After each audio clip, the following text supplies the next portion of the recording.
I am Lee Keckner in the Everyday Family Room, and so happy to have back Triple B today because she is the parenting guru. Welcome back, Betsy Brown Braun. Nice to have you. Nice to be here, Lee Keckner. She has 2 best-selling books you guys need to get called Just Tell Me What to Say and You're Not the Boss of Me. Okay, so we have some questions from our community today. Can you help us? I'm going to try my best. The first question is from Kelly, and she asks, my husband and I are expecting our first child together, and we each have children from previous marriages. Any advice on keeping our blended family happy and in sync? I have such great info for you, Kelly. Listen up. Here's what all children need in the world. It's what all people need. Each child needs most to feel significant in the life of his parents. Oh. If everyone in the family feels that he or she has a place in the heart, in the life of his parent, if each child is getting enough attention, and that doesn't mean constant all day long, then your blended family will be fine. You know, my mom always said that every person has on a t-shirt that says, I need to feel important. And maybe if Kelly could see that on her stepchildren as much as she sees it on her own children's shirts. For sure, and each one of their steps is going to feel like there is somebody else now vying for the attention of the parent. So keeping that in mind, that lets you know when to back off and let her have time with daddy, or for him to back off and let me have time with mommy. Everybody needs to get a little taste of the good stuff.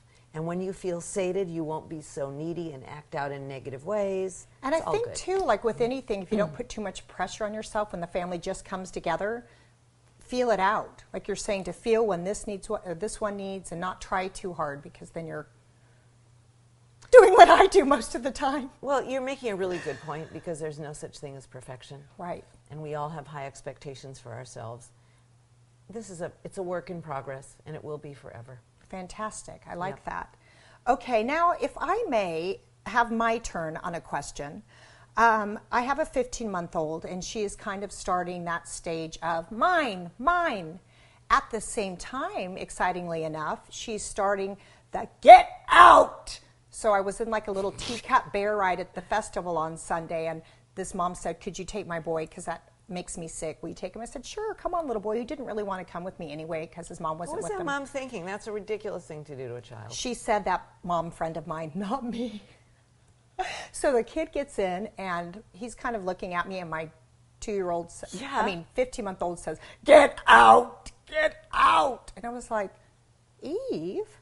And that was about as far as I got with my parenting, because I need help from you before I take it to the next step. So here's what I would have had you say to that little boy. First of all, I would have had you say to that mom, don't think so, find someone else. I would have said it in that little moment. Just because it's uncomfortable for the boy? What an unreasonable request to ask a little boy to go with a perfect stranger. And I was worried about my 15-month-old watching her. It's not reasonable, but mothers can be desperate. I understand sometimes you kind of go to another planet. To your 15-month-old, I would have said, oh, it's hard to have a new boy here. We don't even know him. I'm your mommy, and I'm here for you. Just reassure her, because she saw him as the moving van. He's coming. This guy's coming, taking my mommy away. That's my mommy. You get out of town. We see it in 15 to 24-month-olds all the time. They don't want to share their beloved mommies. So that's and that feels good too, because once again, I'm helping her instead of scolding her for trying to speak out on how she's feeling when she's just learning to talk. You're supporting her, right? Oh, now let me just say one other thing. Please. Did you see the movie Nemo? Yes. Remember the scene with the seagulls? Mine, mine, mine, mine, mine. That's what 18-month-old kids are like, 15. Because they're just learning where I end and you begin, and so they understand, oh, there's a you. That means that you could have ownership, and this is mine, and I don't want you to have it, so everything is mine, mine, mine, mine. They want it all for themselves.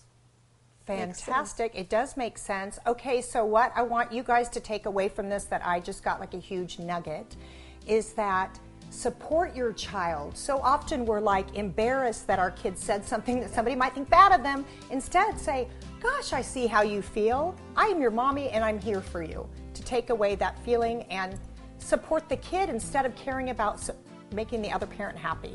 Because when the child feels that you understand him, then he's not going to be fighting you. Oh, thank you, Triple B. If you'd like to find out more about Betsy Brown Braun, please go to everydayfamily.com and check out our show page and buy her books. They're awesome. Thank you.